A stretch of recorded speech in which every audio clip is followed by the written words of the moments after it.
السلام عليكم يا باشمهندسين. النهارده ان شاء الله هنتكلم ازاي تصمم القواعد المنفصله وكمان ترسمها في الاوتوكاد وتعمل لها نمذجه تمام في 5 دقائق بس. وده ان شاء الله عشان الناس تطمن للبرنامج وتعرف ان النتائج بتاعته صح الحمد لله 100%. هنعمل مثال من ورق باشمهندس ياسر الليثي.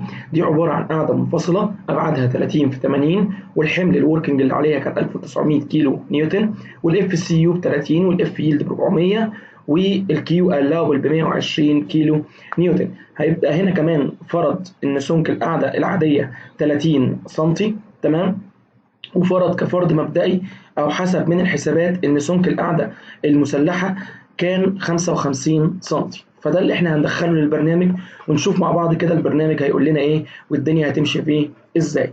اول حاجه بتروح تفتح البرنامج اللي هو سيفل اكاديمي بروجرام، تضغط اوفلاين، تجيب الجزء بتاع الفاونديشن ايزوليتد فوتنج، تبدا تدخل البيانات بتاعتك. الاف سي يو كانت بكام؟ تبدا تشوفها كده في الملف بتاع باشمهندس ياسر 30 و400، يبقى الاف سي يو 30 والاف يلد ب 400. الكيو الاوبل كانت ب 120 فكتبت هنا 120. هل انت عايز الخرسانه المسلحه او الخرسانه العاديه تشتغل معاك في التصميم ولا لا؟ هتلاقي هنا ان باشمهندس ياسر كاتب ان التي بلين كونكريت اكبر من 20 سم اللي هي 30 سم يعني، وبالتالي هتبقى داخله معايا في التصميم. فانا خدتها برضو هنا كده ابعاد العمود 300 في 800 واخدت ان البي سي شغاله معايا في التصميم. الاكستنشن ده بيبقى قد سمك القاعده العاديه اللي هو الفرق ما بين الخرسانه المسلحه والخرسانه العاديه، فانا اخدته قد سمك القاعده العاديه. والتي كان هو مطلعها من التصميم 550. كده انت دخلت كل البيانات، ما اخدتش دقيقه وكنت دخلت كل البيانات بتاعتي. بتفرض سمك للقاعده العاديه وسمك للقاعده المسلحه. لو السمك بتاع القاعده العاديه اكبر من 20 سم بتختار هنا وركينج بي سي، لو السمك اقل من 20 سم بتختار نون وركينج بي سي. لو ضغطت كالكليت هيبدا يحسب لي كل حاجه عندي هنا. احنا نسينا ان احنا نحط الوركينج لود. الوركينج لود بكام؟ الوركينج لود ب 1900 فكتبت هنا كمان 1900. هتدوس كالكليت تاني هيحسب النتائج الجديده. طيب تلاحظ الاتي مبدئيا كده يا باشمهندس، هو هنا قايل لك قبل ما تروح تبص على الحديد، لازم تبص على التشيكات. التشيك اللي بيحصل على السويل فهو سيف والشير ستريس سيف، انما البانشنج ان سيف. ولما يبقى البانشنج ان سيف ده معناه ان السمك ال 55 اللي باشمهندس ياسر حاسبه ده ما ينفعش ومحتاجين سمك اكبر. وده فعلا اللي حصل في الحل المانيوال. لما جينا بصينا كده للحل المانيوال لو نزلت معاه هيبدا يعمل تشيك شير وده هيطلع سيف، وبعد كده بيعمل تشيك على البانشنج وهتلاقي ان التشيك بتاع البانشنج طلع في الاخر unsafe. التشيك بتاع البانشنج ماله unsafe، وبالتالي لازم يزود سمك القاعده. فاختار سمك القاعده كام؟ 650. وبالتالي ال 550 دي مش مكفيه، يبقى انا هحتاج ان دي تبقى 650. ادوس كالكوليت تاني فطلعت سيف، وده اللي الباشمهندس ياسر عمله في الحل بتاعه. هتلاقيه اخد بقى القصه دي وعمل عليها تشيك تاني لحد ما طلعت له سيف في البانشنج، سيف في الايه؟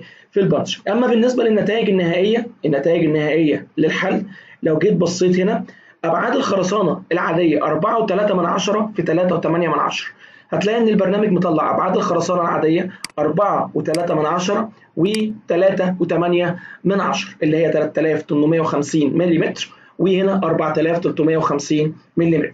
اما بالنسبه للابعاد المسلحه فهي طالعه في البرنامج 3750 وهنا 3250. فلو جيت بصيت برضو على النتائج هتلاقي هنا 3200 وهنا برضو 3700، يعني النتائج بالظبط هي في 50 بس ملي اللي هم 5 سم زياده، ده نتيجه التقريب في الحسابات مش اكتر. اما بالنسبه للتسليح فاحنا هنا مطلعين التسليح 12 في 12. مبدئيا هو اكتر عدد في المتر بيبقى كام؟ بيبقى 10. فلما يطلع لك 12 في 12 ده لازم تغير القطر، فهتيجي من هنا كده تختار قطر تاني. تعالى ما نشوف باشمهندس ياسر مستخدم قطر ايه. هو مستخدم قطر 18، فتعالى احنا كمان نستخدم قطر 18 عشان نشوف العدد هيطلع معانا كام. لو ضغطت كالكوليت هنا هيطلع ان العدد بالظبط في الاتجاه القصير 6 فاي 18 والاتجاه الطويل 6 فاي 18. لو بصينا كده في الحل بتاع باشمهندس ياسر هتلاقي ان التسليح فعلا 6 فاي 18 في الاتجاه القصير و6 فاي 18 في الاتجاه الطويل. يعني كده ابعاد الخرسانه العاديه طالعه زي المانيوال، ابعاد الخرسانه المسلحه طالعه زي المانيوال، التشيكات كمان طالعه زي المانيوال، كل حاجه الحمد لله مطابقه تماما للحل المانيوال. الاضافات الجميله اللي موجوده هنا ان انت تقدر تدوس اد وتقدر تدوس اكسبورت تو اكسل. فلما بتدوس اكسبورت تو اكسل بيطلع لك الحل في هيئه شيت اكسل كانك حال المانيوال بس حاطه لك فين؟ في شيت اكسل. لو انت جيت هنا بصيت هتلاقي ان الحل بتاعنا كامل، كاتب لك البيانات بتاعه الخرسانه، كانت اف سي يو والاف ييل والكيو الاوبل وابعاد العمود، وكاتب لك ابعاد الخرسانه العاديه كذا، ابعاد الخرسانه المسلحه كذا، والتشيكات بتاعتك كلها كاتبها لك وقايل لك ان هي سيف، وكاتب لك التسليح في الاتجاه القصير والتسليح في الاتجاه الطويل. الحقيقه مش دي الميزه الاساسيه للبرنامج. الميزه الاساسيه بالبرنامج ان انت ممكن تصمم قاعده ثانيه وليكن هنسميها قاف 2 وكان عليها الاسترس وليكن خليه 2500 وتروح قايل له كالكليت، برضو طلع انسيف، يبقى انت محتاج هنا ده خليه 750 وتقول له كالكليت تاني طلع سيف، تقول له اد، وبعد كده نصمم قاعده كمان نسميها 3 اللي هو النموذج الثالث في القواعد وليكن عليها 3000 وتقول له كالكوليت طالع انسيف، فممكن نخلي دي 800 ونقول له كالكوليت تاني فطلعت صيف وتروح قايل له اد. وهكذا هندسه تقدر تعمل كل نماذج التصميم بتاعتك، تقدر تعمل كل النماذج بتاعه التصميم. بعد ما تخلص النماذج بتاعه التصميم دي هندسه بمنتهى السهوله، شايف العلامه دي اللي مكتوب عليها تمب اوتوكاد؟ بص حضرتك لو انت فاتح كده صفحه اوتوكاد فاضيه خالص ورحت دايس هنا هندسه في البرنامج على كلمه تمب تو اوتوكاد هيحصل حاجه جميله جدا.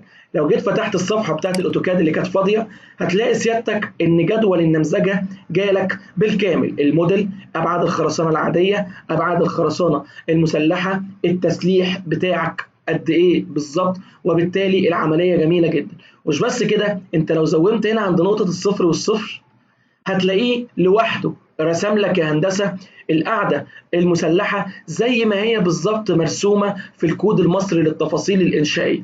كل اللي عليك بقى ان انت بطل تروح مغير الارقام دي وتحط الارقام، هي معموله بلوك تروح عامل لها اكسبلود، وبعد ما تعمل لها اكسبلود تقدر تحط الارقام بقى اللي انت عايزها.